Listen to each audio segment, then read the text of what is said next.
I do insist, and hopefully Syrinscape is actually behaving.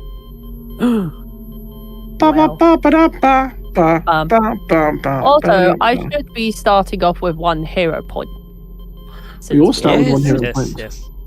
I know, I'm just seeing on my screen that I haven't. And it's...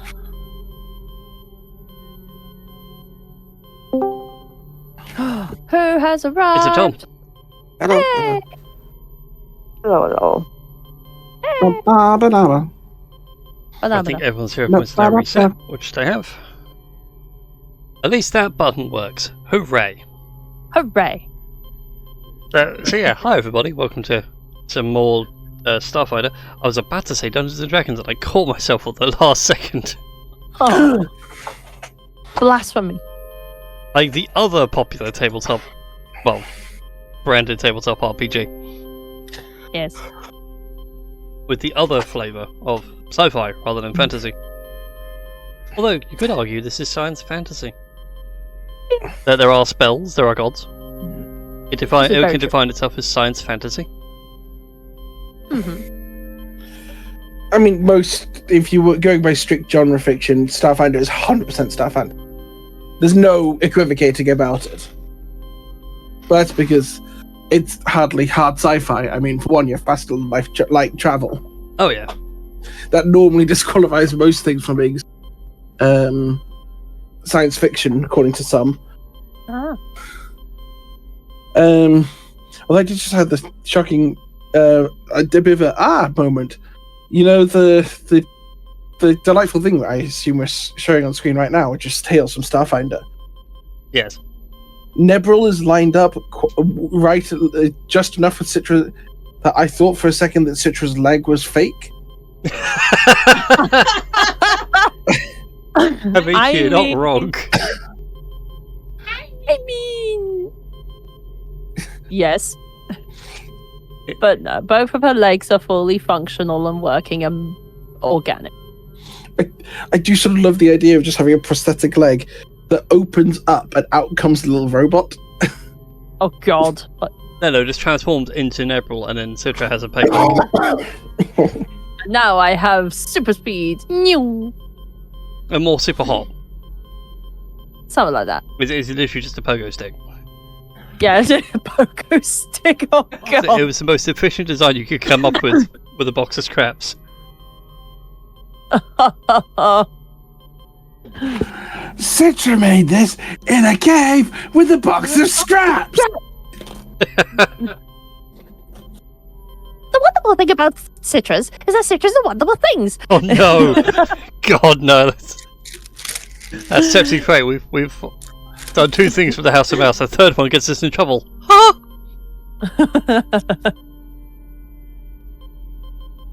So yes, to get everybody caught up on last time, you guys have managed to make your way back to Absalom Station. You had a bit of a space fight, which was a fun experience because we used the older Starfinder rules. That was a fight? That was a fight. It was a space combat with dice rolls. It wasn't cinematic. Sorry, that was very meteor of me. I mean... I just had this image of Delta recounting like things for everybody else that wasn't fully aware last session.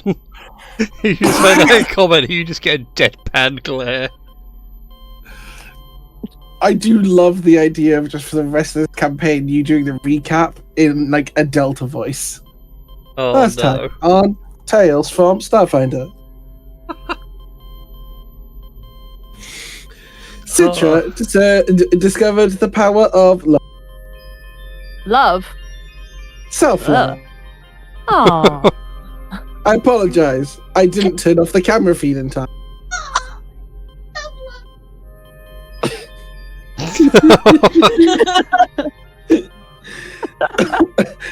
I think I either broke Brian or broke his camera because he wasn't moving for a good 30 seconds on my end. Oh no, Yeah. you broke me. I was trying so hard not to laugh. I was actually chewing on the microphone so I couldn't laugh. Yeah, he was drinking Coke at the time. Time was spitting it. But it's not so much that. It's also I just so for context for those sitting here just now, like, before we started, I got a phone call from the pub. I had to run all the way down there to basically show them how to turn the mic on, which is literally turn a dial and press a button. That's it, don't touch anything. And then run all the way back before we started streaming. Yep. It's cold outside. I'm asthmatic. Oh, it's been a while since I felt that. If anyone is asthmatic, you know the sensation. The best way of describing it is my chest is itchy, but it's itchy under the skin. Jesus, Brian. No, please don't die on stream. And that is why you should get your biotech from Taylor. Ripidocs are not always reliable. Anyways, in other news, I just noticed off the side of my screen, Squishy Shroom is on a watch streak. Going on a 3-stream streak. Oh, try and say that 5 times fast.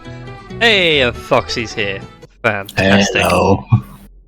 We're all here. We're all here. Yeah. So yeah, I was just recapping Oh, things. yeah. So yeah, you were in a starship battle.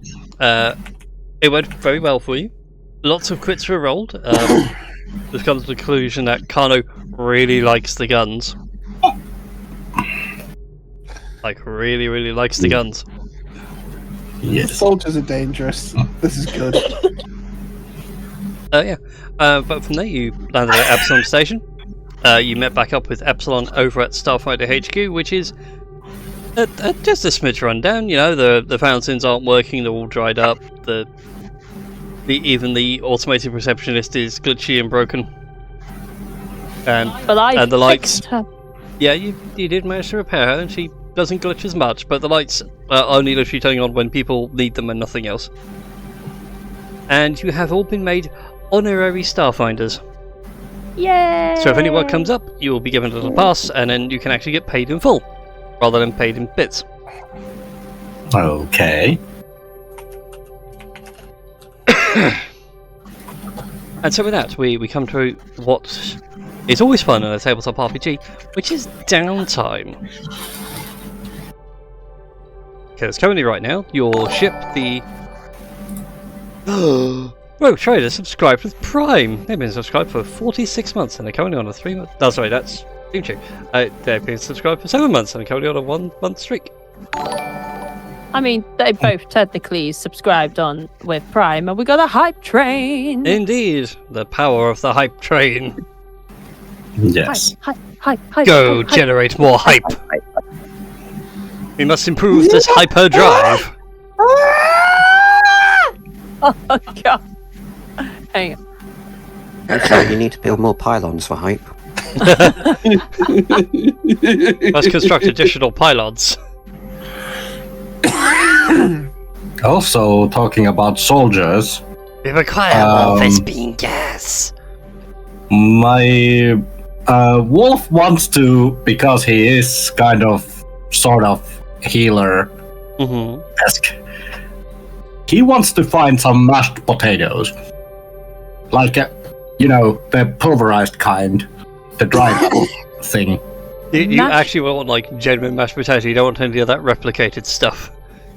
Oh, does it like dehydrated potato? Yeah, dehydrated mashed potatoes. Not so smash, then. Yes. Smash potato. Yes, because Wolf wants to try out something and it is going to sound horrible. I don't know where this is going. He is probably trying, like, if somebody has like a, you know, a little deeper wound, he wants to try to use the dried smashed potatoes as quick clot to coagulate the blood. I was not expecting that, but no. That's what medkits are for. That's why you got ready needles and stuff. I'm sort of like picturing this thing like somebody is bleeding bad, and Wolf is just like mashed potatoes. God damn. Meanwhile, No, Citra and that's Nebula are not like gonna running help. straight up in like full mid gear. Yeah, like that's not gonna work. But Anyways, so yes, so you guys now have some downtime. As your ship, the Astral Dragon Tooth, is undergoing some, a small refit, in that it's getting a bigger captain's chair at the request of Meteor. Sorry, not captain's chair, Nice. pilot's seat. okay. Captain's chair. Excuse me. It's okay if it's a captain's chair too. My brain was thinking captain's chair because I would also like a nice big captain's chair.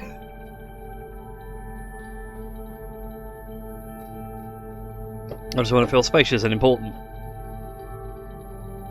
Also, I've been watching a lot of Star Trek lately for inspiration. Prior to the stream starting, I know Citra has done a little bit of crafting to make some grenades. Yes. Yes. Also, could I give like fixing Delta another go?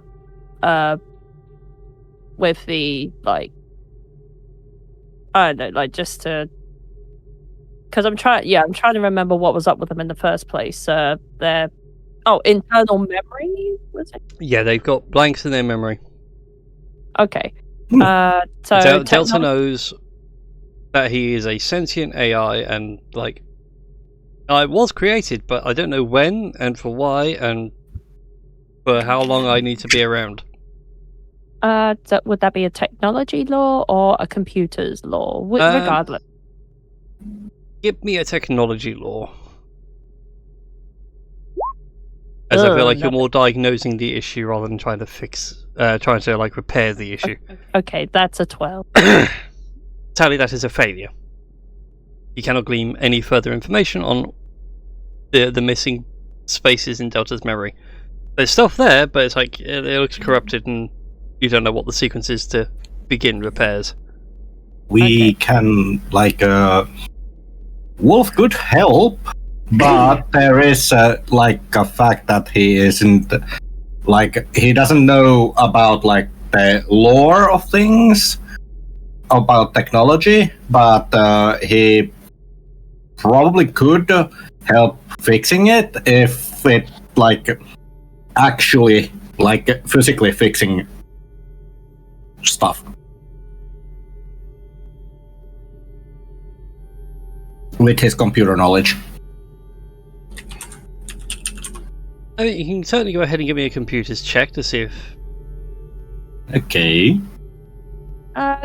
Could I assist so that he gets a bonus then? You can certainly assist, so both of you go ahead and give me your computer's check, and I'll Okay. add in the relevant modifiers. Okay. That is 18. I pretty just good. need thing. Oh, that's an 11. God damn. What are we rolling? It's alright, the two smart people are doing a computer's check. I'm losing my voice. Also, I need to ask, is there what happens with the hero points? Hero points automatically reset to 1 at the start of every session. Okay, I had a hero point last session, so I That just is need gone, to and reset you're it back Back to down 1. to 1. Okay. Anyways, with an 18, Mm-hmm. that is also sadly a failure. Oh, wow. Yes, it's kind of I weird. just smashed the keyboard. It turns out Delta's memories are quite complex to go through, and they're still very hard to sort. Yes. If Delta was like a dumb assistant AI, easy, but sadly no. They are smart and sentient. Indeed, he does appreciate you all trying, but maybe give us some time and eventually the things might sort themselves out down the road. Down to My line. memory is not Holly. Yeah. So, But yeah, so you guys have downtime, so if you want to do any shopping or have any questions about shopping, ask away and we shall begin some shopping spree stuff. I mean, a commune it seems pretty feasible by virtue of it's a 7-credit piece of technology. But I'm more interested in I want to try and find where weird magic tech and magic people are on Absalon Station. Essentially, he wants to go find the camp full of space Romani. Well, there's certainly plenty of that stuff going around on Absalom Station anyway. Brain's blanking right now. I think it's around on the area called the Rings, which is where like all the all the shops and it's like all the commercial and residential people are. Think kind of like the promenade on Deep Space Nine. And sadly, no, there is not a Garrick's tailor shop. Is there a Quarks bar? My brain was trying to think of a subatomic particle that isn't quarks that would work, and my brain's coming up blank. Bosons? Yeah, okay. Yeah, there's now a bar called the Bosons. Actually, no, it's just called Higgs. About muons. Yeah, it's just it's just muons. BC pub chains going all the way down. So we're just walking down the street. There are other types of particle. Yep. Hmm. You get a physics lesson every time you go across through the promenades and through the rings. But yeah, essentially, Michio's trying to find someone who can do enchantments on his scales. Wolf could try to do some research and learn more about like computers and like AI and stuff like that. Ooh. Okay then. So Meteor wants to go get some cool scale tats and see a Ripperdoc. We got Wolf doing research. Citra's currently back on the ship making grenades. yes. Yeah, just tinkering away. Which then leaves Nix and Kanu. What would you guys like to do for your downtime?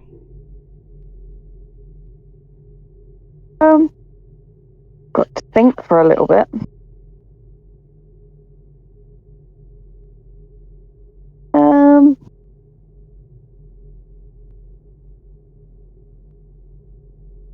Tell you what, next try what you call it, picking up one of her business plans, see how the how one of her shipments is doing. Her medicine. Okay then. Gonna have to make sure everything's going okay on your own personal side of things. Yep. And then Kanu, what would you like to do for your downtime? Sleep. Alright then. To be perfectly honest, I don't really know. That's it. Sleep is a valid option. Eat some food. Try some delicacies. Nom nom nom nom nom nom. I imagine like thingy on Lion King, slimy yet satisfying. It just finds like a noodle cart, so I was like, oh, the little Greenfield kind. Alright then, so let's go down these in order. So, first of all, Meteor, it's sort of hard to find somewhere like this on Absalom Station, and you do find a little tucked away tattoo parlor-like place. Run by a Shireen, who greets you and is like, welcome, I don't remember what a Viscardi. Shireen is. a Shirin, if I have my memory right, is an insectoid. Is a humanoid insect. Yes. Ah. Can I bring one up? Here is a handout. I should be able to.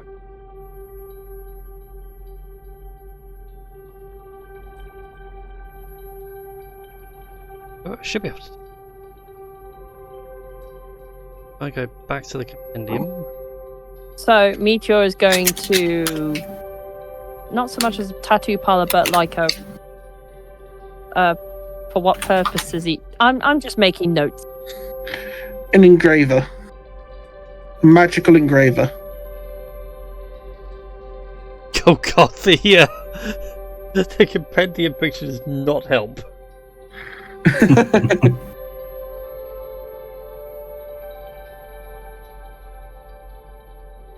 Is it not like I can't just like do the usual thing and just click and be like, yeah, show this to the players?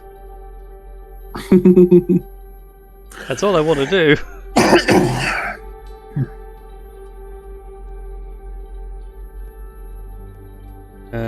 Will that work? Yes, that worked.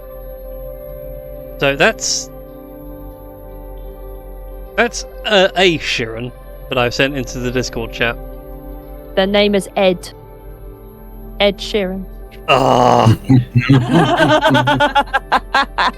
Well, that's more terrifying than the picture. I mean, to be fair, not all Sheeran are that scary looking. They're more I'm like. punishing you by taking away a hero point. Hey, why would you do that? I've done nothing wrong.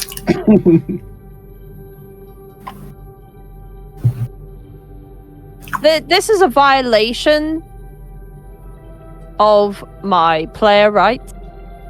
Okay, so am I seeing something more like the second Shirin? Yeah, so seeing something more like the second one I've just posted, which is more like a mystic. It's very cool. It looks like a praying mantis, but with like flowing ribbony stuff. Yes. If anyone in the chat who's curious. Yes. Yes, they are very insectoid. But they don't communicate so much with words as with mind. It is a telepathic communique. But anyways, as you enter a shop, there is you enter in like through a row of beads and everything else. There is the sweet smell of incense, and you can hear like that cool chill out music, which is currently playing on the stream right now, which is way more fitting. And she's like, welcome Vescari. How can I help you? That was in my head. Yes. I'm trying to think of how. I think possibly his unconscious starts more loudly because like he's totally an adrenaline junkie. He's very impulsive. His thoughts are far faster than his mouth. So immediately she's just getting visions of like doing like crazy shit, fighting things, riding an exploding rocket ship. All of which eventually coalesces to being safe behind his scales before he actually starts thinking.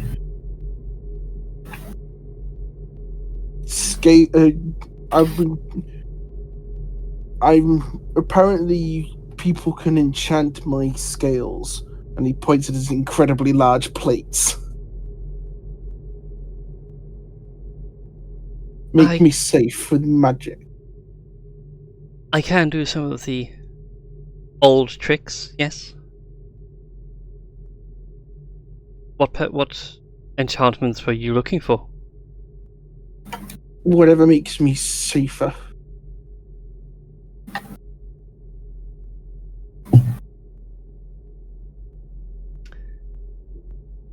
Well, for credits and possible favours in the future, I can certainly strengthen them.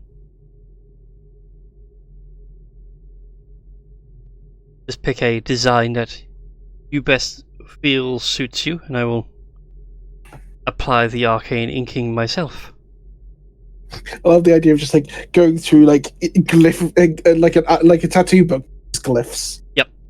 That is basically straight up what it is. Pick your tattoo pattern.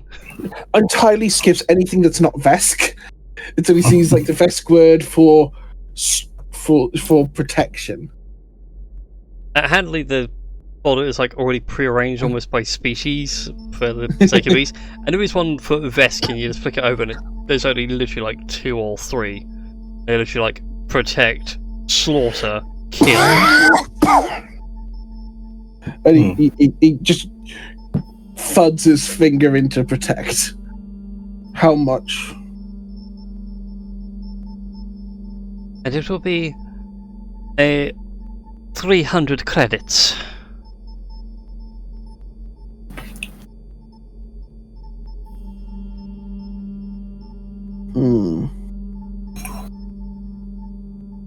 I'm 100 short. Do you need anything broken? Or anyone? Not at present, I do not, but I do require the 300 credits.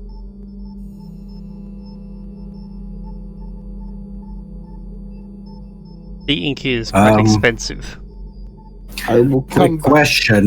Did You can ring up a friend and just be like, hey, can you Venmo me 100 credits? yeah. I think I'll ask Wolf to Venmo me 100 credits.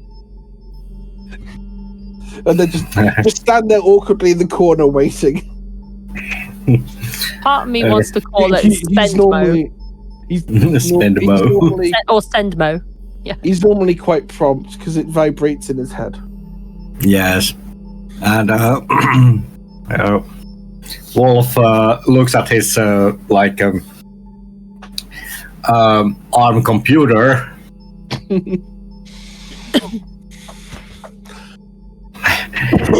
And the first question is, what do you need it for? A carving. A carving of what? Magic. This spooky insect says she can carve a magic rune on me that will help keep me safe. Okay. But I only have 200 credits. Okay. I will spend you about 100 credits. Just make sure that it actually says protect and not like soup. I checked it was Vesk. Okay. I don't get this whole thing for tattoos in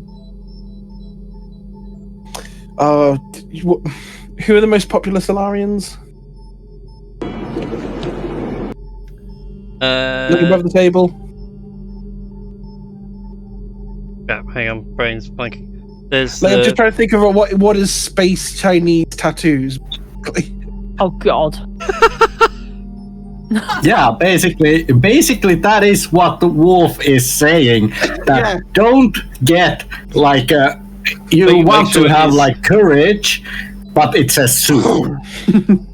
Or like sometimes like Kung Pao chicken. Yeah. Kung Pao chicken or something really offensive, which I'm not gonna say because we're streaming. I do sort of just love the idea of getting like a dodgy tattoo like that, dodgy engraving like that, and for the rest of the campaign, Meteor smells slightly of Szechuan chicken. Oh god. Yes. Although admittedly, the idea of aromatherapy engraving does sound dope. You're just going on a date and you get a really like carving of Old Spice. Oh god. Yeah. Yes. Nothing permanent, something just on a scale that is shed after a few days. Yeah, like a henna tattoo. Exactly. Like one of them temporary tattoos that you dab on with a sponge and then peel them back. Oh yeah. Or those. Yeah. Yeah. I actually whatever to be that would be. Yeah. He insists to Wolf that he is not getting that type of tattoo. He's getting one in Vesk. Okay. Well, just remember to pay me back with extra 10% on top. 10. Right, okay, 330. Yes. You can at least do that much maths. Yeah. I mean, in fairness, I don't actually think that Mitra is in any way dumb. He doesn't have a penalty to it at all. It's one of the things like not So, playing smart 100 characters. credits. I need to, 100 credits. Cool. So Yes. I got 200 from mine. Ugh. So you happily hand over the credits, and she's like, very well, lie down on the bench. Oh god. But yeah, he does that. And you get your lovely protection engraving. Fantastic. One. He says trying to add them on the sheet. Cool. I'll deal with that technical up later. That's right. Whilst we're doing that, next up we shall do with Wolf's downtime, so he's going to be doing some research. Yes. Where are you? Computers. Find the relevant X.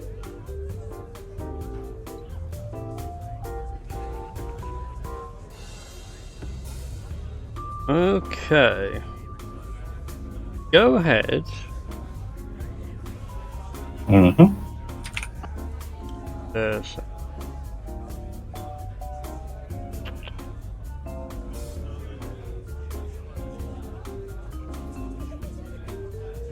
Do you have a relevant lore skill? Well, Here's a question that has just crossed the DM's mind. I only have legal lore. I think. I want to say you do as well. Yeah.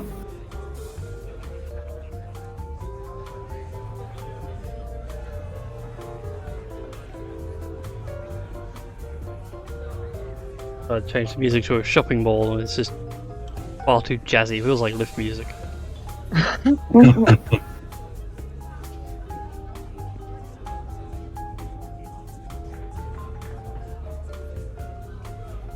go. Change it back to what it was. Yeah, it is illegal law. Yes.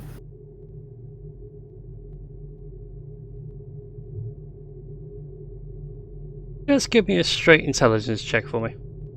Okay. Just a moment. I need to find me intelligence. There we go. Does it? Wait.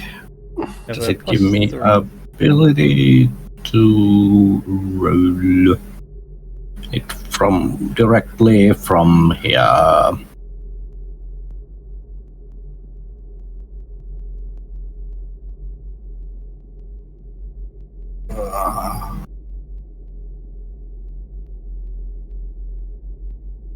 Okay, maybe I'll just roll like a flat d20 and add the +3 to it. Yeah, go for it that way. Oh, crap. Just a moment. Grabbed the wrong window. Yeah. So let's do it like that. D20 +3. That's 21. Pretty good. Yes. I just spent your downtime researching. Mm-hmm. Or sitting in a quiet space going through your what's known as the infosphere, which is like Starfinder's equivalent of the internet. Yes. AI like Delta are incredibly rare. Mm-hmm. There was a time when everyone was like chasing that level of usability and then quickly sort of like backed out because corporately it makes no sense because you're not making any money off this weird idea. Yeah. Real world parallels notwithstanding. Mm-hmm. So instead of just sort of backed it down to the much simpler thing that like Absalom Station has, where people can just go up to like an info terminal, ask it a question, and it can just interpret what you actually, if you ask, hey, which way is the fastest way to a restaurant, it knows exactly what you're looking for and just puts you in a direction. Oh yeah. But if people try and have a conversation with it, it just spews out random phrases to try and get intent across. Yeah. So, like, if someone's in trouble and it's coming in a conversation with them, it will suddenly sound like a barking dog to alert it to alert the caller, like there's danger nearby. You should probably stop what it's doing. Yeah.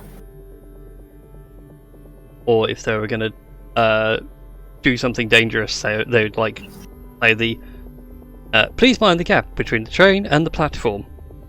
Oh yeah. Like a whole load of canned phrases, but you can get multiple uses out of that canned phrase. Yes.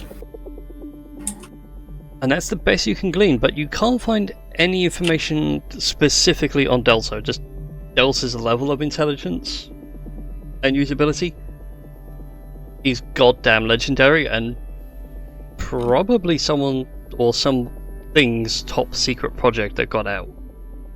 Mm-hmm. And like Wolf doesn't have like access to sort of infosphere's like dark web version.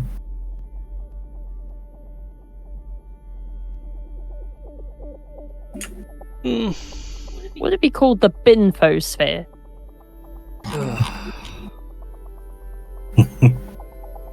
or something, I don't know. Who knows? Or Synthosphere, even. Yes. Or the more erotic side of things. Yes. Oh dear. Not that you can see that. I mean, I would also consider some of that like the dark web stuff of what you've been digging through. Yeah.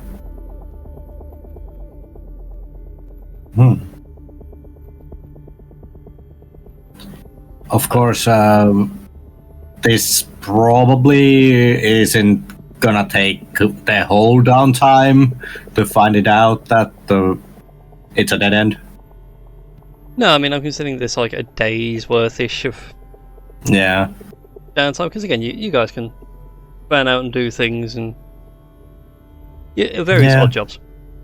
And Wolf will randomly educate himself about like weaponry and stuff like how to make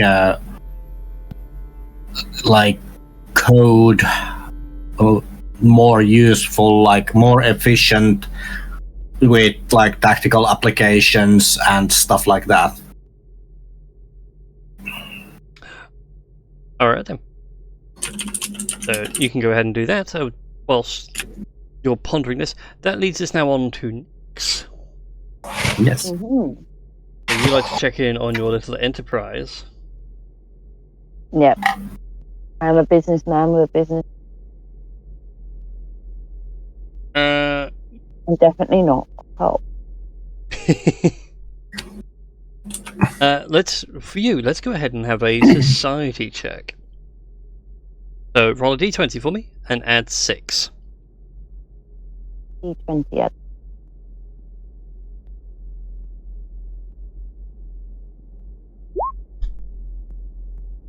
Not bad, 18. 18 isn't bad. That will be considered a success for the DC of checking in. Your various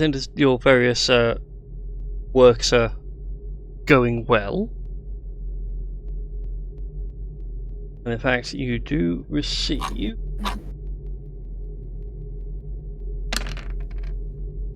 for yourself generous 100 credits onto your person. Just Thanks.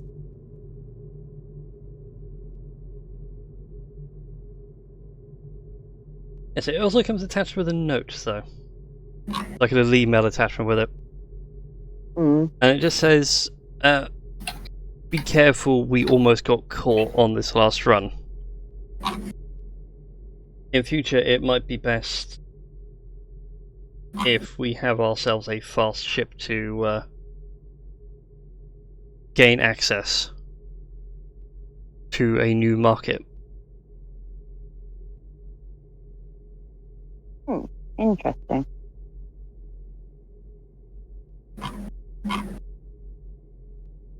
Well, I can't exactly give them a ship from where I am, but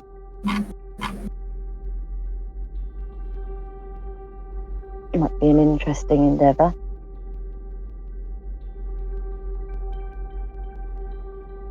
Yeah.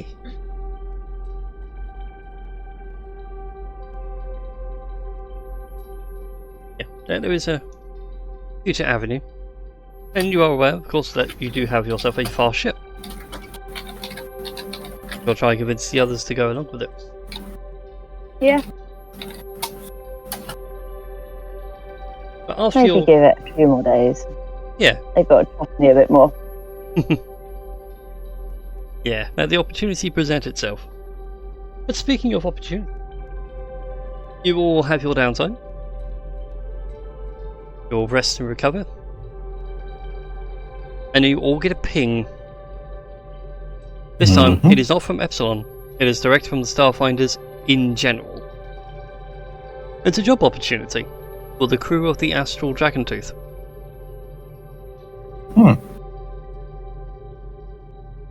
There is a research. We've been asked to look into something by a former member of Abdara Corps. They're currently over at Muon's, in the Ring sector. They will give you more details for this mission. To accept, please press accept on this email.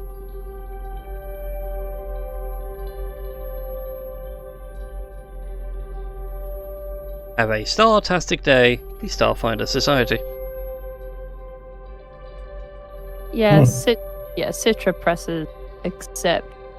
I think Land is very curious about what this research facility entails. Same with Wolf.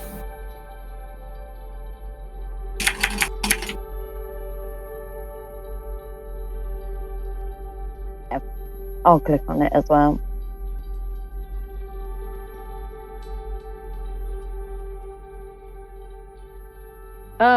Could you write out what the corp like?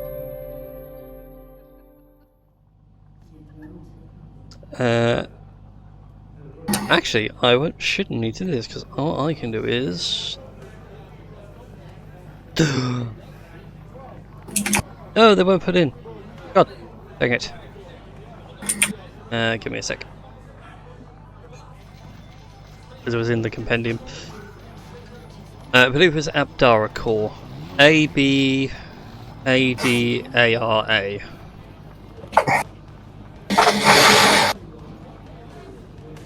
Give me a second. I will... Yeah. Abdara Corps. Consider them like a quasi-religious... as a general background. They are a megacorp. They have their fingers in everything. But they are basically like hyper evangel capitalists. So Ferengi, but religion? Or plus the religion? I imagine if the Ferengi were sounds good. Not quite Ferengi-esque, but Abadar is meant to be like the Starfinder god of commerce and traders. So they literally looked at their god and went, well, he is the god of traders and everything else, and we're basically trading. Where this is perfect crossover. Wolf, did you get an email from those guys that make the church burgers? What? Did you get an email from those guys that make those church burgers? Or about them? Is it from them or about them? It's about them. About them. I love the famous church burgers. I haven't got my shades on. Everything's too bright. Okay. Yeah, let's look at it.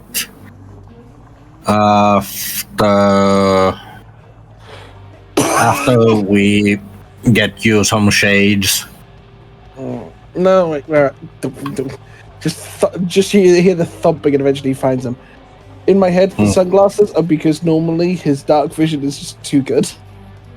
Yeah. The same with Wolf. Like, I do just, like, unironically, just to go back to the Forgotten Realms for a second, if you had, like, modern age drow, 100% they would be those guys wearing, like, wearing the bougie sunglasses constantly. Yes. Mm. Oh, without a doubt. 100%. I'm just trying to, like, imagine a drow priestess with, like, the giant bug sunglasses. So they're the god of commerce. Capitalism? Yeah, pretty much. The edicts for them are basically engage in commerce and work hard. And their logo is literally a golden pyramid. That's not sus at all. No.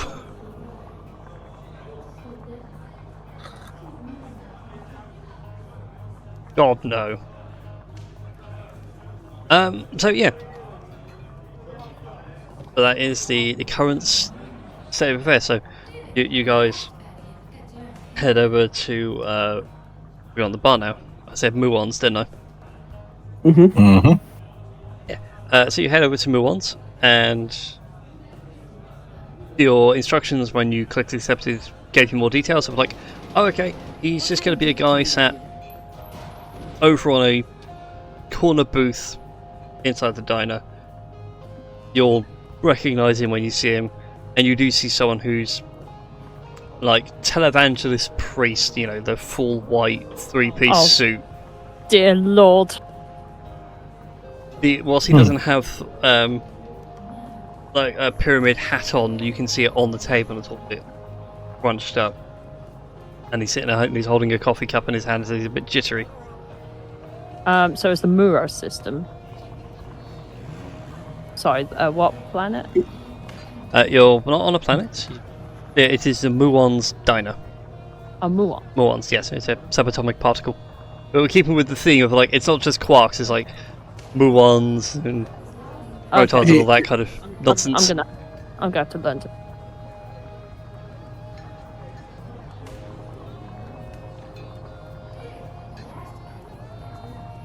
I did spell it right. I spelled it correct. Yep. Fantastic. But yeah, he's looking really jittery, and as you guys approach, he's like, were you the ones that the Starfinders sent for me? I didn't know who else to turn to.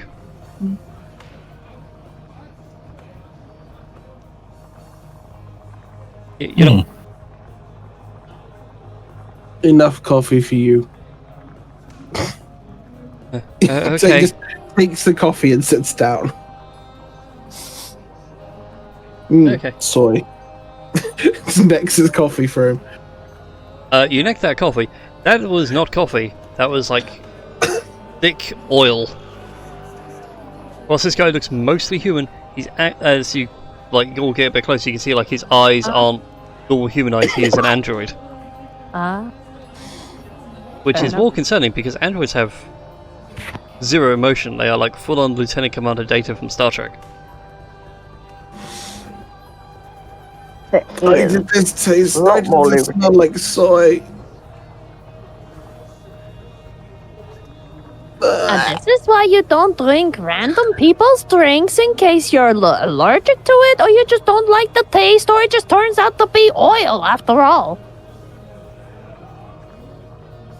It makes a film. I can blow bubbles.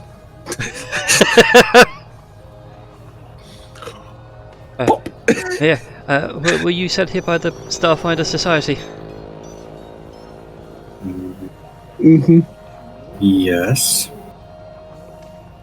Good. I just recently found something in company documents I didn't know who else to turn to. I've just recently had to cancel my position, and I don't know what to do. This is all so confusing. Okay, first of all, we're going to do the stop process. So we're going to stop so that you just stop, I don't know, talking or just doing things. And then you're going to take long, deep breaths so you can calm down and relax. And you're going to observe your emotions. Because I'm getting a sense that you're nervous, but there could also be other emotions underneath. And then you can proceed with an appropriate action. He does take a moment, takes a deep breath. And Oh yeah, I forgot androids don't necessarily need to breathe, but just do the motion as though you're calming down. Don't pretend you're me. I'm always comfortable. So just pretend you're me. Well, I recently found some information which I don't think was meant to have been made public. I don't think it's made its way into the infosphere yet, but if it gets out, I'm dead, and Can I take your order? there's a lot of problems. And he slides you over a small little, almost like a USB stick. Like the information's on there.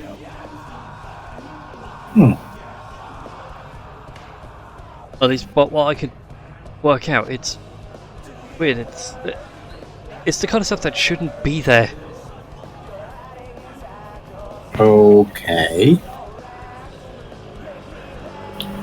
And for those of you that go through the information, he points you to a world called Abalon, which is in the Pack World system. It's essentially the Pack World's equivalent to Mercury, so it is the one next door to the Sun. It is a barren hot rock, but it is Abduracor's favourite playground because, well, no one's going to go poking around on a dead hot planet. And the only people that would be there would be ones that have compliance chips shoved into their head. So, free factory space. Which is what Abalon does. It is not quite a 40k Forge World, but it's pretty close. It is heavy mining and heavy industry, and very little organic life lives there. And he points out that there is... go on. Just to check, so you found a weird thing, and now you're running away? Yeah, I was really just an accountant, and I just saw some weird stuff in the books, and when I went digging, I found this. And it further delves into a weird project, although it doesn't have a name or a designation or anything. Money goes in, but nothing comes out. And extra cash is being put in by unknown donations. The more worrying one is one he's managed to decipher, and it reads as Vesk. Oh. So in a way, a megacorp is now funding something for the Veskari. Which is why this android is panicky, because it's like, Abduracorp makes everything. We make cars to guns, starship parts. I don't know what we're making. There's my department. I'm the accountant. I don't know what's going on here. So I quit my job. I've left, and I didn't know where else to go. So I went to the Starfighters, and you guys have. You gotta help me.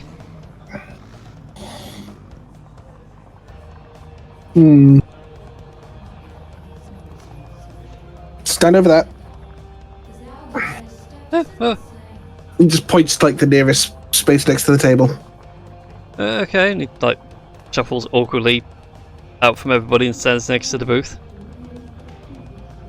Give me your best pirate scowl. It gives you like the weakest, half like a confused, angry face.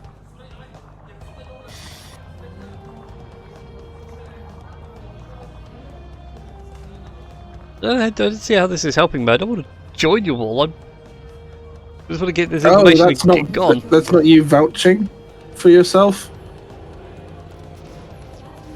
Why would I need to vouch for myself? Oh, this is kind of the trauma that you endure when you've been in corporate life for too long, where you just feel as though that you don't need to take care of your own needs to benefit the company, but really you're just numbing yourself until one day you just realize that your life has just become more or less meaningless, and you just regret all the years you just spent serving a corporate company and selling your soul to it. Plus, you technically just outed yourself as a criminal. Criminals are safe on pirate ships. But I'm not a criminal. He hasn't done anything wrong besides looking at some information that he thinks that he shouldn't even be allowed to look at. Yeah, what the mouse said. Well, if you're the law, you know the law. That's... Yeah. What's the word you used? Corporate espionage? Yeah. But corporate espionage only applies if it's something like a proprietary secret. Oh, my mistake. Yeah. And funny thing is, I actually know about that stuff. As a player.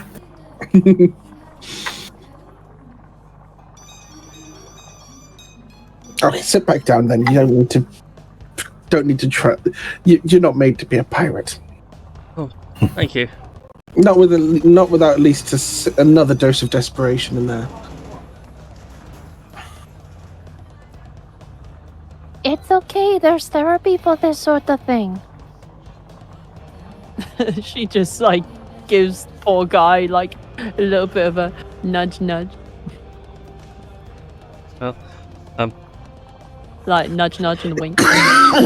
well, if you came this far anyway, I believe the Starfinder said you've already accepted the job. So take that information what you will, and I wish you good luck. I'm gonna go find a new job. Find a new job that brings you joy. That doesn't suck the life out of you.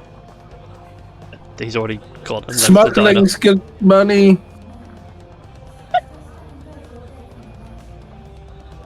He'd be a good smuggler as long as he kept the operation, like, maybe more of a fence. He's too pathetic for anyone to suspect it. Or just like the guy who does the bureaucratic paperwork. Maybe. Oh, that might be a good shout for him. Although, as the GM, I do have to point out one small problem. Oh no. As you all sit there and discuss this, another Shireen like creature approaches you. I say Shireen, they're basically a giant fly. Oh. with a greasy shirt and a greasy apron on right now. How it looks like well, it's not been busy today, but you have noticed the staff is very few and far between. This is clearly like a line cook has come out. So, which one of you guys is going to pick up the bill? He walked away without paying this bill. That's actually really sneaky and clever. You know what? I'm more impressed than anything. Yeah, that's more like, you know, how... Well, I got well, that's really cute and fences clever that someone's going to pick up his bill and you guys are just guardians. So, if you could just give us 2 credits, It's all fine. He didn't order food. He just Two had credit. one. Yeah, just Two credits, you say? Yeah, just 2 credits. Ah, fine. I'll pay it. Whatever. Thank you very much. Now, can I get anything for your people today? Because you just look like you just got here for breakfast. I mean, I don't mind having breakfast.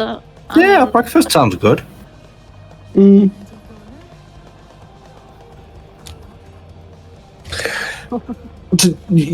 Immediately just orders like the most, like the you know, like when you go to a pub and you order the most ridiculous burger on the menu. I can imagine Meteor like going, I want this one. That's an eating challenge, sir. That's eating challenge, sir. Yeah. Meaning like the That one and that one. Those quadruple, like the quadruple bypass burger, which can be acquired in Las Vegas, I think. It's 20,000 calories. It's still free if I finish in. Yeah. Alright then. So you guys have breakfast. It is going to cost you essentially another 2 credits each. Okay. Meteor, it's going to cost you 3, but give me a constitution check. Yes. Constitution check or fortitude savings? Let's do a constitution check, because this is... Okay. You're not really saving against anything, this is more just how well can you power through? I got a 16 that seemingly hasn't come through on the other side. I will trust that you got a 16. That I will consider that a success, if only just. The rest of you have like a standard fry-up or things like that. Meanwhile, Meteor is brought out a burger that is impaled by a saber. It is dripping with grease. But he does finish it in the allotted time. Although you're not quite sure how long it's going to stay down there. There was a lot of extras in there you were not expecting. But It just sort of like burps slightly and just jalapeno flames. Yep. Yeah, Citra's getting... Yeah, Citra's got like an espresso, like coffee. Yeah, like... Yeah, she has like a bog stand wrap. Yeah. But Meteor's Wolf wants face is now pinned onto the wall of champions. And he get himself a free T-shirt saying, "I completed the Muon's part. I completed Muon's meaty mountain." I ate at Muon's. It physically cannot fit. Yeah, it is like a triple extra large and it still don't fit. Well, the worst bit is the picture they take of you is not for the wall. flattering. You just look like a sad crocodile on the table. And Wolf is gonna have like proper English breakfast. Yep. Yeah, Citra's actually gonna have like pancakes with like syrup and a side of ice cream. Oh yeah, definitely like with as a dessert for all the food he is eating. Wolf is gonna have some pancakes with pat of butter and some maple syrup.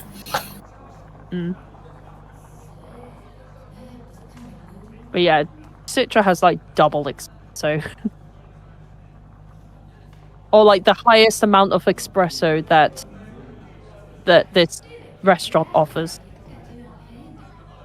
Also, Citra, keep in mind you don't want the same vibrations as the person before. Oh, I hope it's good vibrations I have. Yeah. Windows could be made then.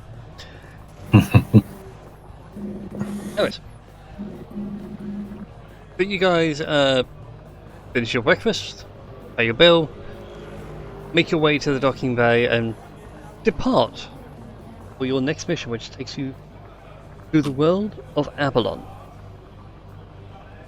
So thankfully, because Delta gives you a faster drift drive, it takes you hours to get there.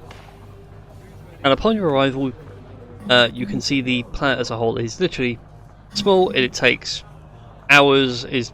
I think a day on Avalon is 9 hours. Damn. But a year is 45 days. That's longer than Liz Truss had been. No, wait. No, actually, wasn't she there for like 47 days? So really, or something like that. Oh, that's upset me now. But Delta is having trouble landing right now. He can't find a clear landing zone.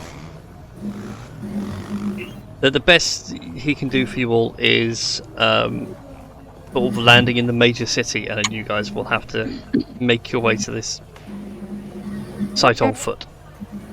Alright. Give me a sec. If Syrinscape actually has music, it does be. Oh, it doesn't.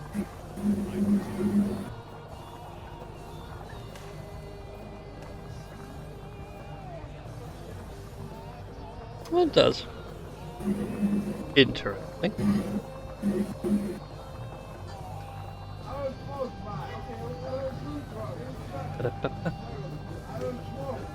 So, anyways, so you guys land, disembark, and then make your way.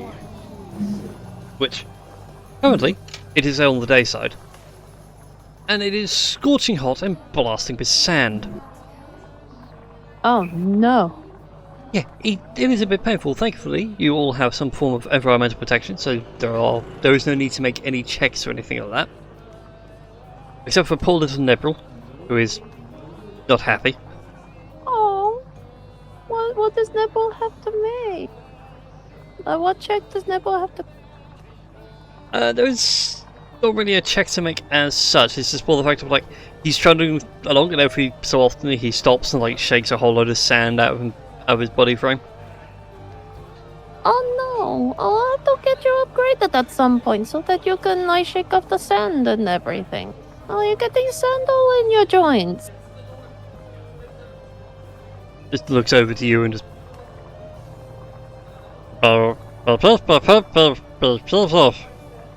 Translation and subtitles. At least my paint's gonna get cleaned off. That is very good. True, the sand blasting must be doing wonders for your like metal surface. It's kind of like an exfoliation for the skin.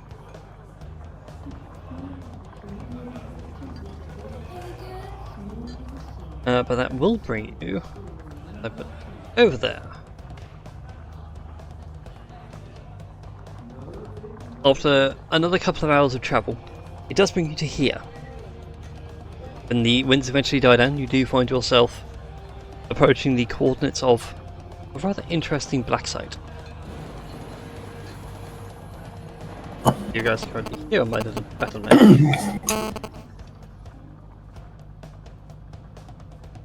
I'm trying to find a good bit of background music. I'm gonna assume that we've healed.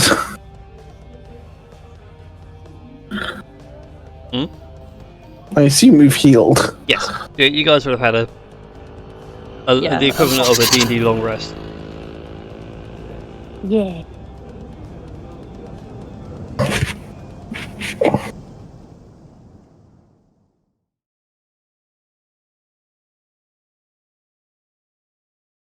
Give me that sound effect, Syrinscape.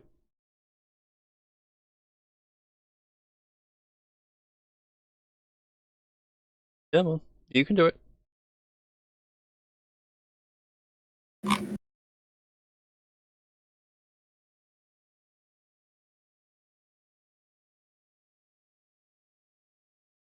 Syrinscape now doesn't want to play. That's a shame. Oh. Boo. But that's okay. But that's fine. I can carry on the description regardless. So yeah, eventually you guys reach the location of the black site. You see just occasionally popping out the sands every now and again what look like a rail track system.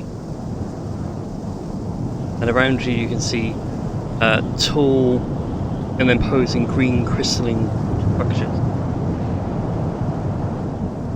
Now it comes online, and it gets very quickly. Good to know. And as you follow these tracks and everything, it eventually begins to disappear below the dunes and arrives, and you can see a structure sort of half buried in the sand. And as you guys begin to approach, you do notice that outside the entrance are two little gun turrets. Right now they seem to have difficulty tracking their targets, just as you all are having difficulty seeing much more through all the thick sand and wind. But currently we are in exploration mode. You guys are free to interact with the map at your leisure. Good thing I got these guys.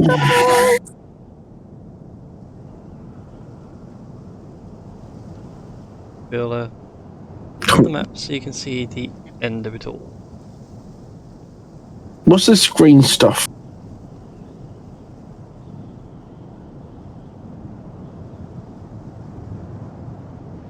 Just tries to yank some of it. You managed to pull it out. It's fairly brittle.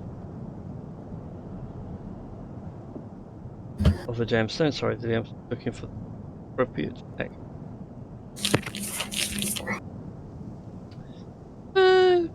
Those that want to, go ahead and give me a nature check. Oh, nature, you say?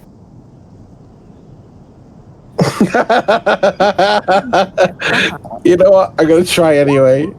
Okay, yeah. No. Citra knows nothing about nature. I didn't know it. Yeah. Oh my god! I did that as a bit. I still rolled the same. Yeah, me too. You guys roll Yeah, quite but well. we've got a 3-point swing between us. Chrissy, if you want to roll a nature check for me, just roll me a flat d20. D20, I was going to say, I don't know how well Nick. This has a +0.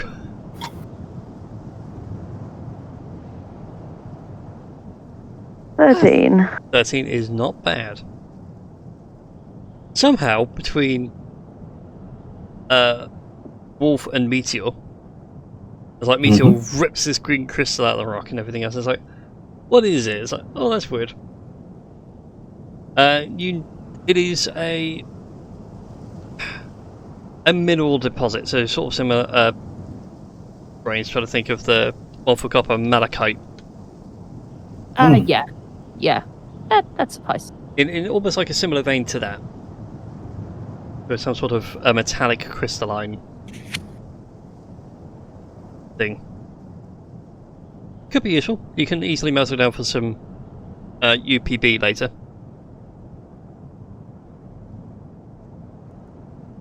In fact, if you guys decide to do that, Yeah, I was gonna say. Citra would get some. it'll be worth 11 UPB. Each or For what you just got right now. oh okay.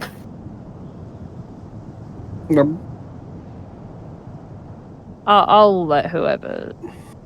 Did I just hear Meteor eat it? Oh god. Yeah, did you just eat a bit of the whatever the heck that stuff is? Did you just eat a rock? Not yet. Okay, I heard the sound of a nom and it was just like, did Meteor just eat it? I think that was me going, Okay. Oh. I was going to say, if those things are tracking motion, I could throw this as we try and sneak past, and then they would blow this up. And if the cloud is making it hard for it to track things, a cloud of exploding rock is going to make it even harder. And we can sneak around.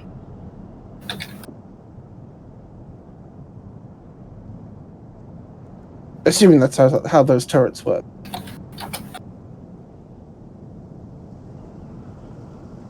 That's what you can gather.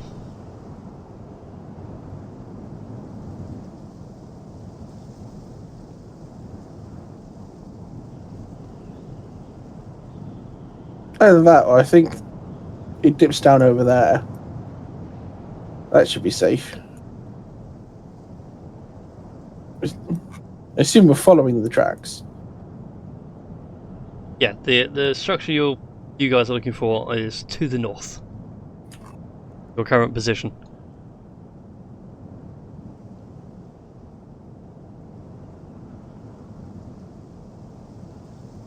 How high drop is this? It's about a 5-foot drop, so absolutely fine for you guys. There's no need to make a check or anything about it.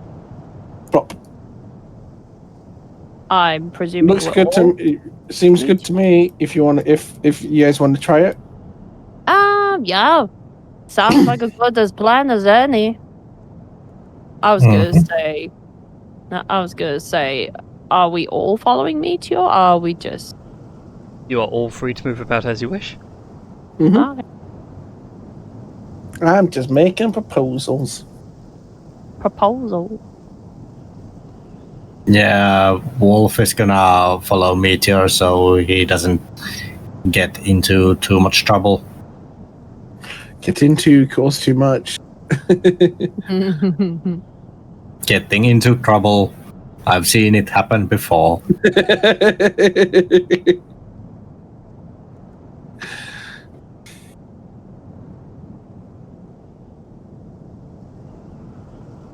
I think I think at this quip, Meteor just can't stop grinning. Mostly because he can think of every single time he's caused trouble. Yeah.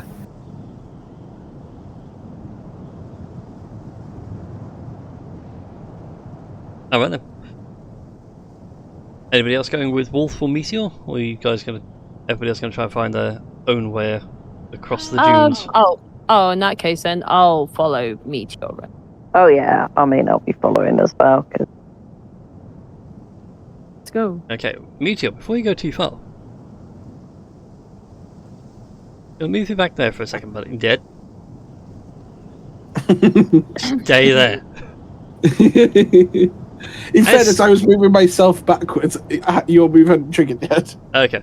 Anyways, as you guys begin to slide your way down and everything else, make your way into the deep sand here, quite soft.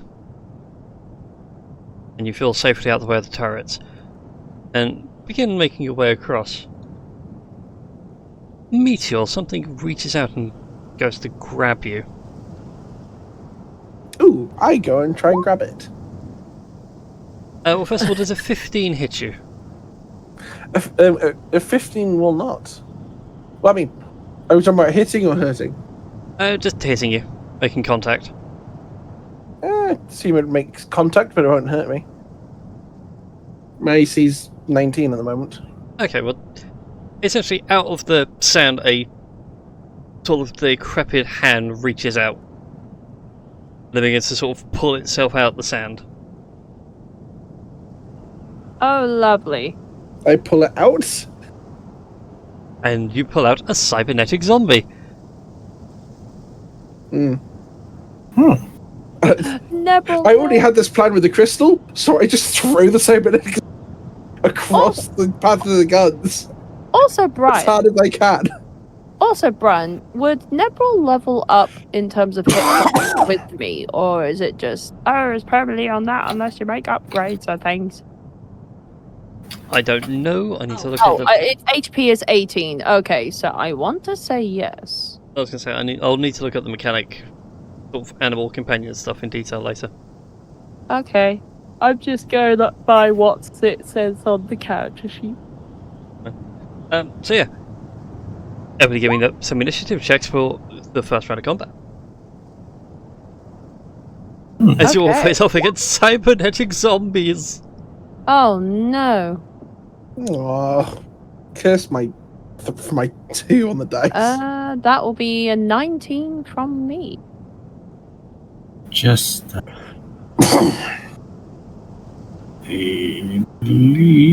Where is it? I've already wished these tokens that I put in for you guys would auto update.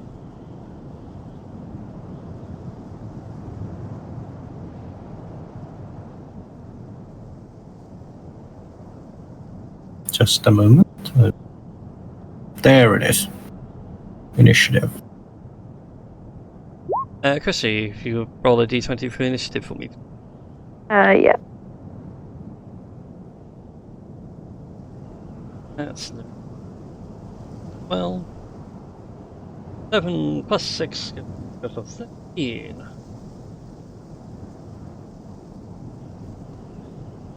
So technically, as far as the initiative is concerned, Kanu and the zombies get to go first. So Tom, would you like to take the first action for me, please, whilst I go dig up some fight music? Okay.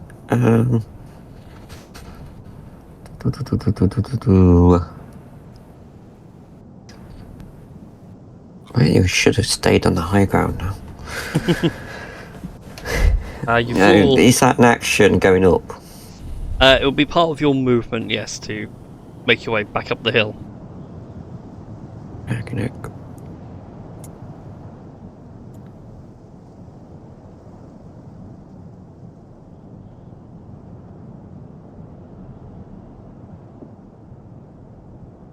So I can move 20 feet. What's my thing again?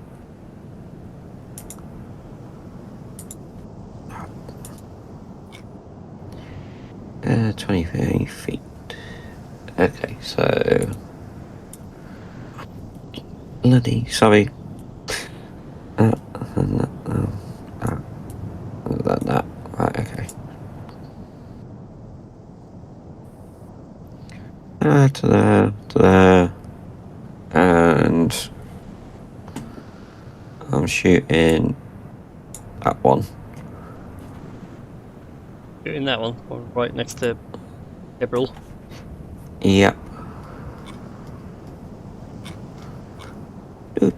Do. Click. Boom.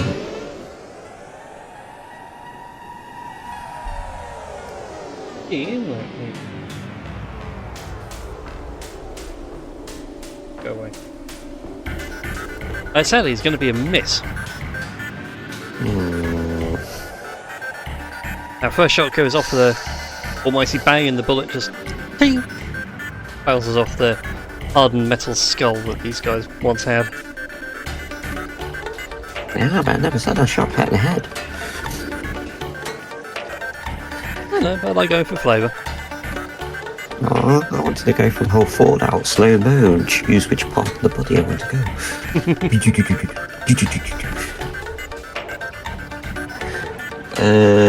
So that's... You moved, you fired a shot, you do have a third action if you want to fire off a second shot. Yeah, might as well. You never know. You never know, it's not going to happen. You never know. No. No.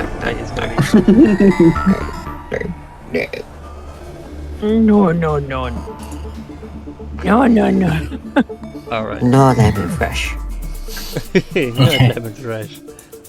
With that, the zombies are going to close in for their turn, and they are going to start raining in on people. So first of all, these two are going to take their swings over on Meteor. The first is a 16. Nope. And the second one... Nope. 17, never mind. These next two, they're going to go after Nebril. No, not Nebril. What have they ever done to you? A 16 for one, and a 21 on the other. The 16 misses, the 21 hits. Poor Nebril. Nebril's done nothing wrong. They're totally innocent. Nebril takes 7 points of bludgeoning damage. Oof. No, Full on Nebril. clang violence. They're just trying to get a hold of whatever sweet nuggets Nebril has. Oh, God. Well, the good news is, though, that's all of them done. Which now brings us back to, down to Nebril and Citra. Okay. Action 1. Citra is going to take the step action to disengage from the zombie that is there. like looming over her. So there. She says, "Go on, right." So yeah. So, okay, then she's going to have her move action to flank with Nebril there. Mm-hmm.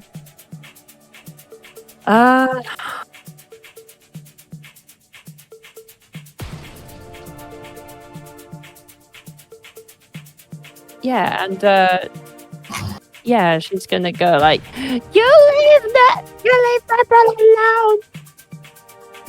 Pick up your own. That is a 24 with fist. Yeah, that's gonna be a hit. For 4 points of damage. Like, Citra just manages to catch a cable, like an exposed cable, and sort of tear it, like, from where she can reach. In this case, the calves. Yep, you do happily smack into the calves. And that bit was more fleshy than it was cybernetic. Okay, Nebel's action. I think Nebel can only do one. Yes, because you have done 2. Okay. Nebel.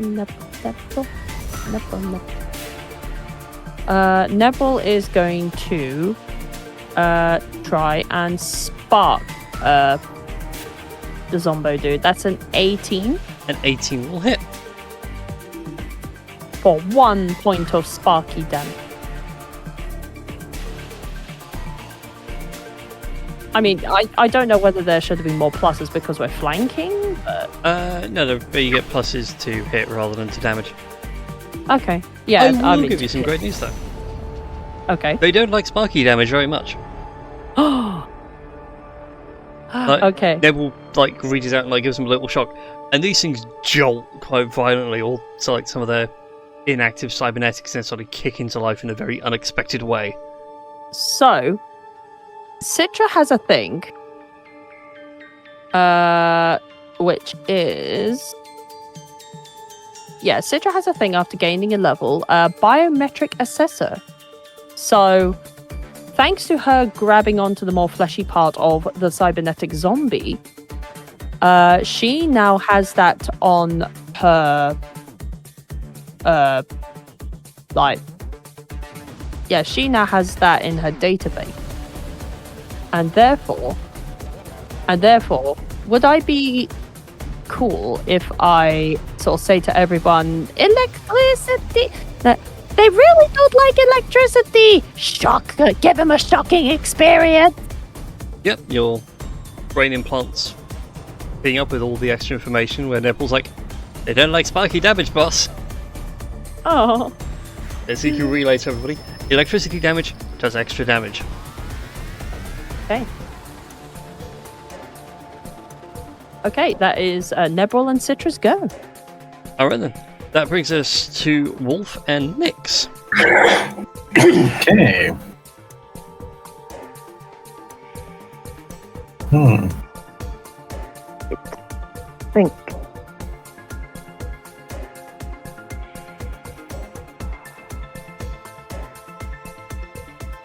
Let's get on.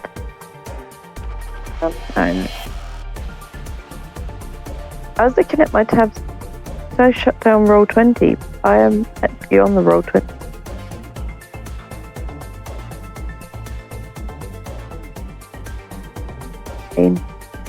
Let's use my pew pew pistol,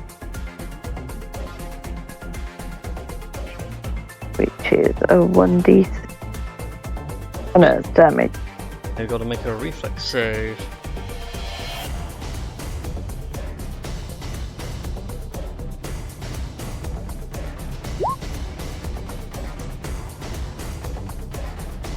There we go.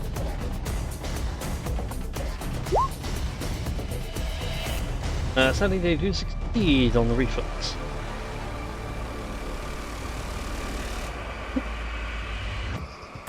They don't take any damage from your Pew. from the Starfall pistol. They let out its jet of plasma, and the zombie you aimed at just ducks out of the way at the last second. Plus, the fleshy bits are rotting. Speedy for zombies. Yeah, I was gonna say, whilst the fleshy bits are, well, fleshy and slowly rotting, those of the cybernetic bits are still pretty quick. Yeah. Also, just rolling well. Anything else you want to do for the spare action you've got?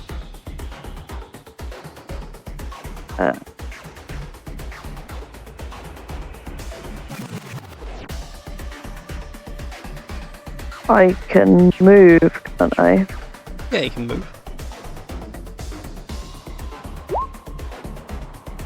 If I move to here, you can move me back. If I move here, does that count as flanking? You're currently not flanking with anyone right now. You wanted to give Nebril a bit of a boost. Sort of going one over towards Meteor, but that would put you in too dangerous a position. Yeah. Right. This is me. Yeah, it's not King. really That could work. Yeah, that might be better up there. The high ground. Okay. Thinking, spreading us out a bit more. Zombies.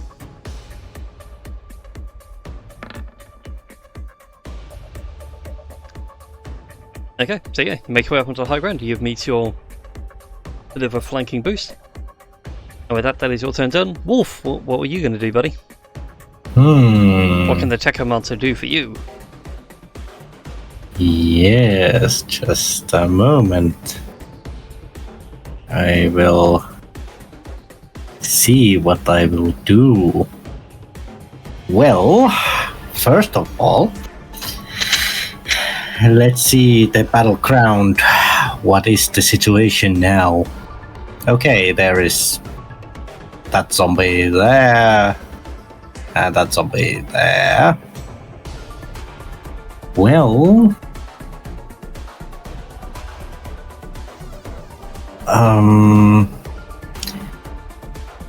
Wolf thinks for a moment, and he is like, did they just say that it was electric damage? Which is Correct. kinda. Yeah, electric damage seems to affect them, as in, they don't like it, do it more. Yeah, well, Wolf is gonna then use a Thunder Strike. Although 9 is a bit low. No, it's not low. It's 9 points of damage, but they need to make a reflex save of 17. First one makes it a 20. How many do I need to make? Only one, I believe. Just a moment, I'll check.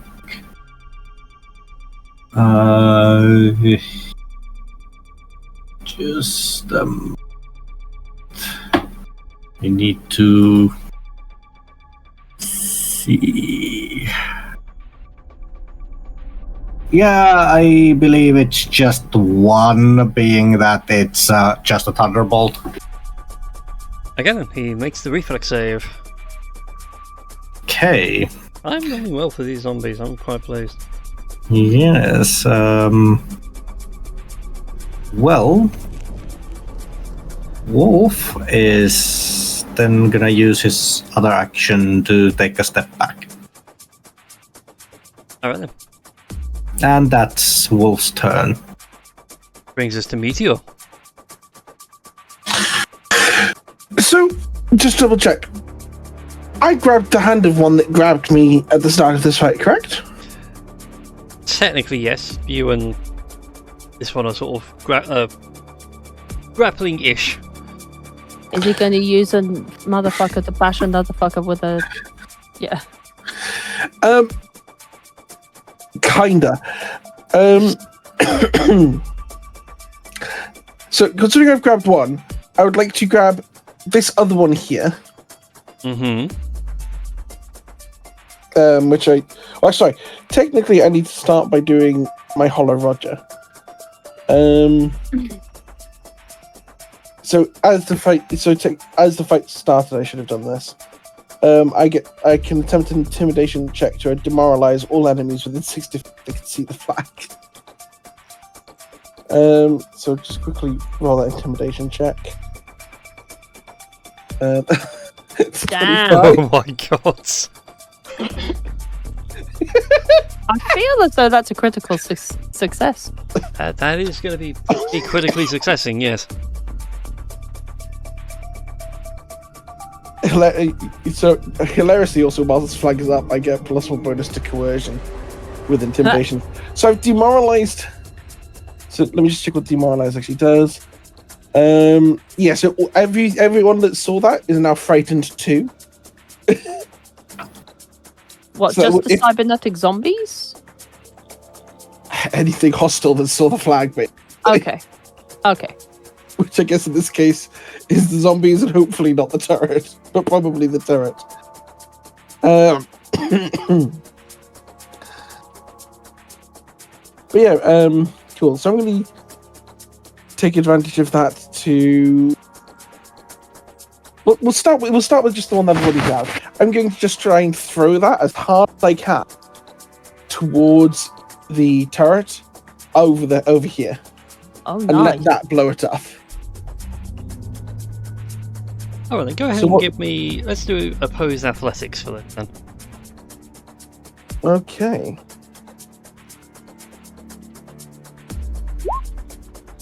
Oof, that's only a 30. I'm trying to remember. Frightened done. I think frightened reduces his checks by 2. Never mind. It cannot be frightened, for it is a zombie. It is brain dead. Oh, okay. So But- never mind. You managed to succeed anyway, so you do manage to pick it up and launch him. How much strength do you have right now? Your modifier? I forget these days. My strength modifier is a +3. Okay, so... Let's say you throw a cool 30 feet that away. Fantastic. You watch as this cybernetic zombie just... And then just off in the distance you do hear the sound of a sentry turret warming up. Alright, and then going to go for the one that's between me and Nyx. Mhm. Just grab with both arms, do the same thing again. Alright then. Is that going to be 1 or 2 actions to grab and throw? We'll say it's going to be 2. One for the grab and one for the throw. So go ahead and just make a strength roll for like a fist attack. For the initial go and grab him. Okay, so so we'll attack with the fist for the grapple. So that's going to be with advantage, I think? Or is that With not advantage available? you get a +2 to the roll. Okay, so that's critical anyway. Yep. So it's a 29. Yes. Is that +2? I'm just going to take that hero point very quick. Yoink. Yeet. Oh, trust me, the DM's been keeping track. That is 3 hero points for you now. You are maxed on hero points. Oh, fantastic. And then we're going to throw this zombie. Yep. Hopefully to hit another motherfucker with this motherfucker. Well, I Okay. think you're going to beat me. I rolled a 1. Oh my god. There are other numbers, man. Why were you rolling like this 2 weeks ago? I think this is just the moment where he bends down, tries to pick up the zombie, and just accidentally tears it in half. It's just like, it worked. Drops it. There are now 2 cybernetic zombies up on the high ground, and the sound of sentry turrets warming up. Fantastic. If that was 2 actions, then that's Metia's turn. Alright then. On the zombies goes, these guys are technically flat on the ground, it's all like zombie stand and shuffle. And we won't worry about those for a while. Meanwhile, with the other 2 on the ground, this one is going to take a step. Ah, Okay, so Yeah. Well, that's fun, because I do think that just left my zone of control. If that's still a mechanic in this game. It is still a mechanic, but it used its action to step, so it makes a 5-foot movement without provoking. Oh, sorry. Yes. It does have another action though. As it pulls up one of its arms, you realise that it does have like a metal protrusion. Think like Mega Man's Mega Buster. That is a 22 to hit you, Meteor. That will in fact hit. Can I use a hero point to make him re-roll that? You can do, yes. Yeah, let's do that. Let's see if he rolled badly instead. 23, I rolled one better. Yeah, well, sure, I'll take 2 damage. Take 2 points of fire damage specifically. Cool. It shoots you with a laser pistol. And then meanwhile with Citra and Nibrel, Citra, this one is going to take a swing at you. 12 to hit. Which one's it hitting? You. That misses. That misses. Just zombie shuffles and tries to fling both fists at you. You managed to duck out the way. Akanu. Tom, what would you like to do?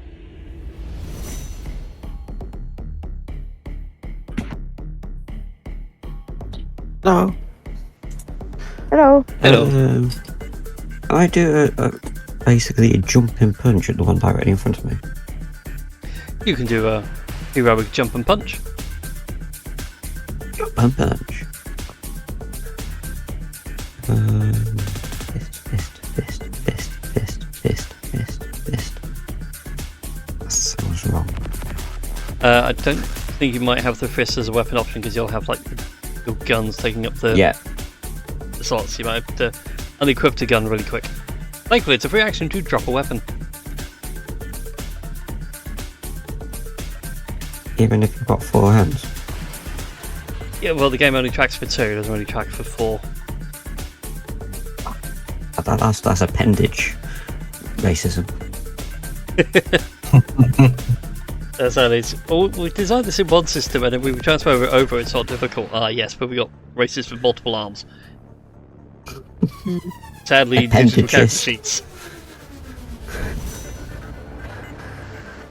A bit of shock pad. Now, do I need to do anything for the whole jumping things? You know, I've got the whole acrobatics. You can certainly give me an acrobatics for some style points. Ooh, double tuck on a river. Half Dutch split. Well, roll me an acrobatics, we'll see how well. It's not the best thing ever. You sort of like go for a dramatic leap off the side and just like lose your footing slightly. It's more like a gentle slide as you hold your hand out ready to deliver the shock pad. So go ahead and roll your attack roll. And because of the allies surrounding it, you get pluses. Oh no. 2 things. 1, that is a hit. Secondly, it's a critical hit. No. So you reach out and touch it. There should be, I think on the character sheet, that you should be able to roll critical damage. Which one is it that I press? So if you are looking at the pop-out window, there'll be a bit where it says primary, and then underneath will be critical. It will do like on the relevant damage times 2.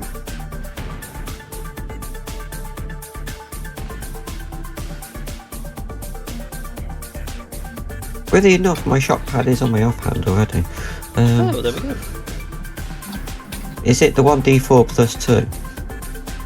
It should be, With the it'll be little like lighting 1d4 thing plus next to 2 it. and then times 2 in brackets. If you like click on the thing, it should bring out in like a little pop-out window. Yeah, pop out. There we go. Found it.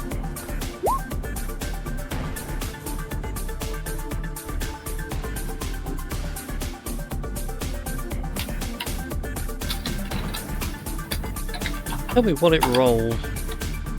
Because that doesn't look right. That looks like it missed a d4.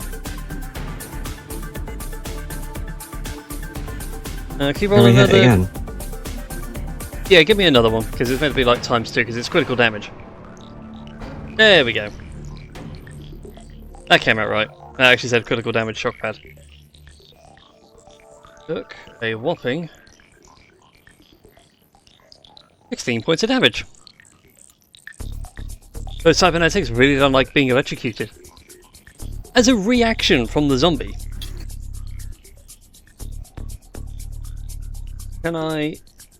Can Citra, Nebril, and Kanu, I need all three of you to make a reflex save for me. Okay. Right. This is for Citra. 13. Nebril's is coming up.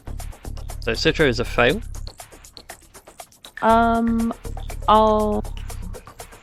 Yeah, let me roll Nebril's first and I'll debate about re-rolling it. Oh. Nebril's is also going to be a fail. Okay, I'm gonna use my hero point to try. Good. Okay, spend that hero point, re-roll the reflex save. Okay.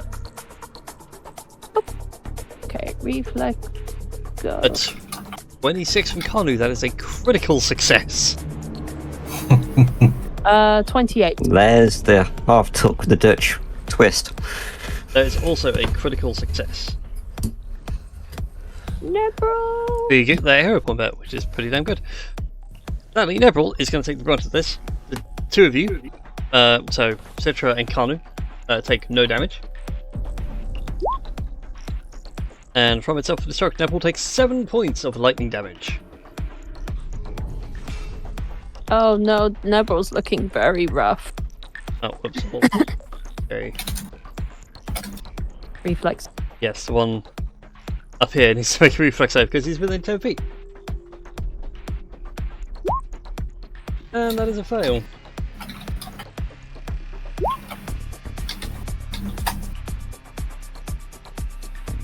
Take the big boy damage.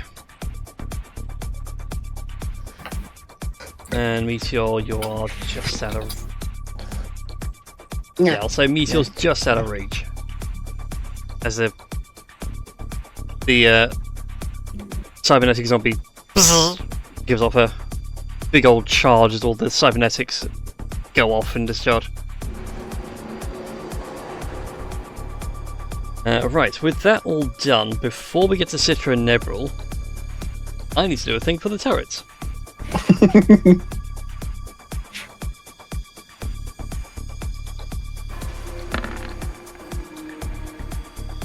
Okay, one hits, one misses.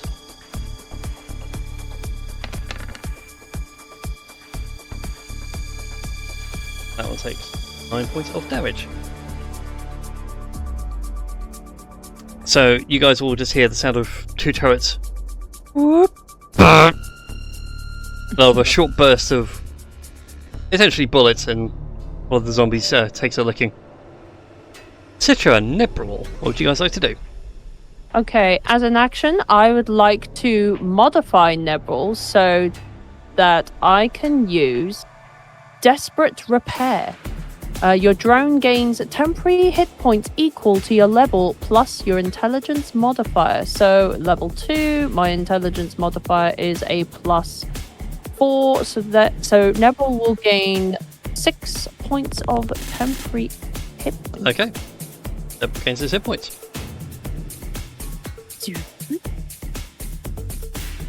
Also, I've just seen the time. We're going to have to wrap this combat up fairly quick. Suddenly the zombies drop down dead. The end. I mean, what? Yeah, I was going to say, I'm happy with that solution.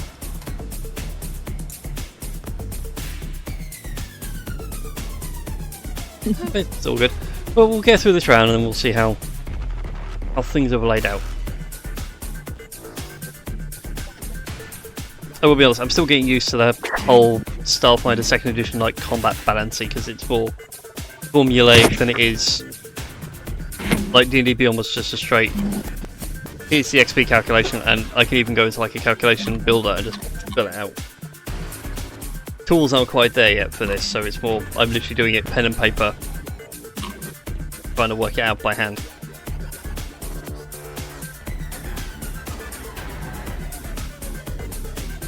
So, you heal up Nevril. Anything else for your turn? Oh yeah, I forgot that was just one action. Okay, so seeing that there is a Zombo in front of us, Citra is going to use her move action there, and she is also gonna. Could I also command? Oh wait, if I command Nevril to move, would that be an action? Yes. Okay, yeah, you know what? Oh, poor Nevril. They're good. Okay, and then Neville's going to use their action to try and bark guy. That's a 10. Goodness. And it's sadly a miss. God. Okay. Yeah, that's it. Unfortunately. All right. That brings us to Wolf and Nyx.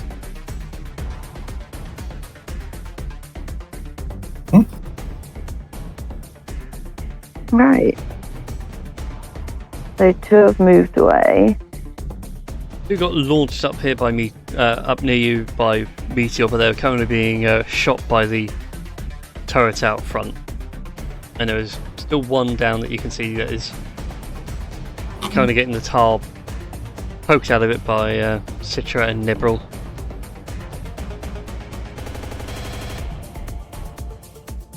Let's move down from where I am and I can flank help.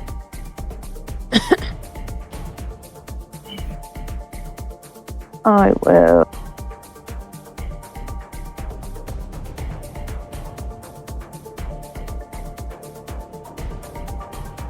I will fist. I will.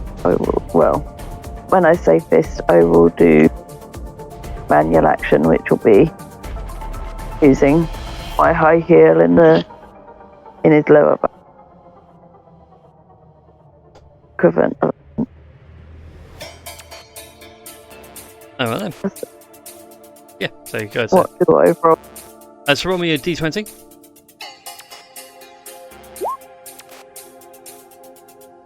Plus 6 is going to be a 22, which is going to be a hit. Yep. Be how much damage? Not quite a critical, unfortunately. Right then, and then for... One. Oh, I know what to think. Not bad on the damage, nice. A little bit extra. Managed to give him a quick little stab.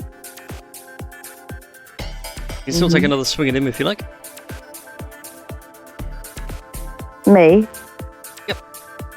Because you moved and then you still have... move was one action, attack one action. And you need to make an attack roll for the third. Okay. So roll the d20. Totally, that is going to be a miss. Yeah. With that, is your turn all done? That brings us round to Wolf. Yes. Just a moment.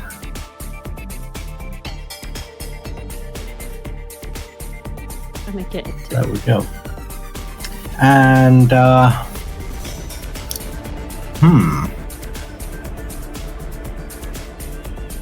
well, Wolf is trying again with this zombie here to cast Thunderstrike. That's a 10, but you need to make the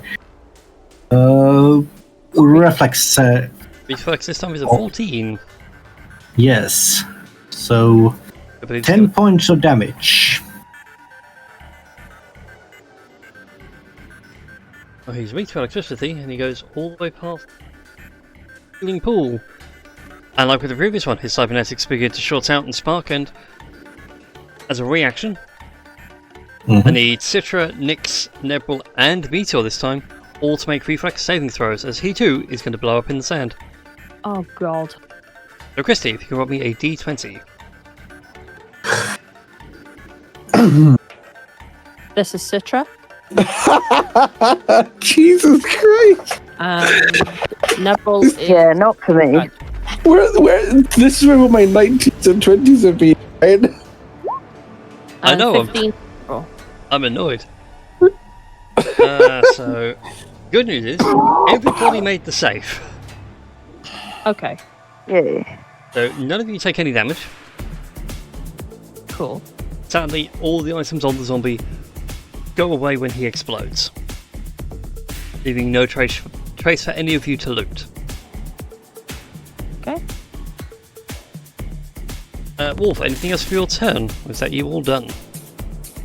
Well, just a moment. I will check.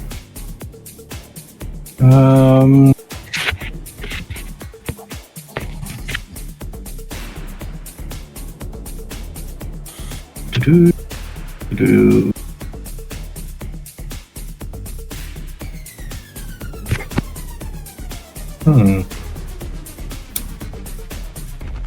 Yeah.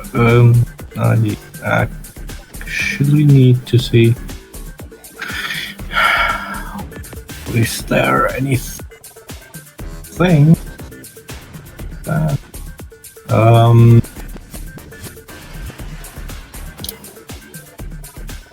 actually no, there isn't anything Wolf could do other than a bit like there.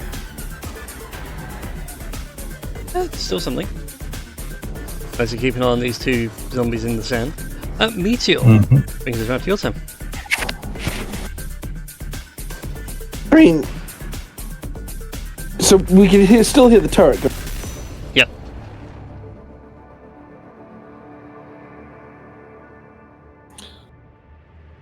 I mean, I think Richie is just tempted to just walk forwards. Yeah, in fact, yeah. That's 1, 5, 10, 15, 20, 25, 30. Yeah, he's going to use 2 actions to get to there, and then he's just going to look beyond where we are. Assuming that his job of throwing things on.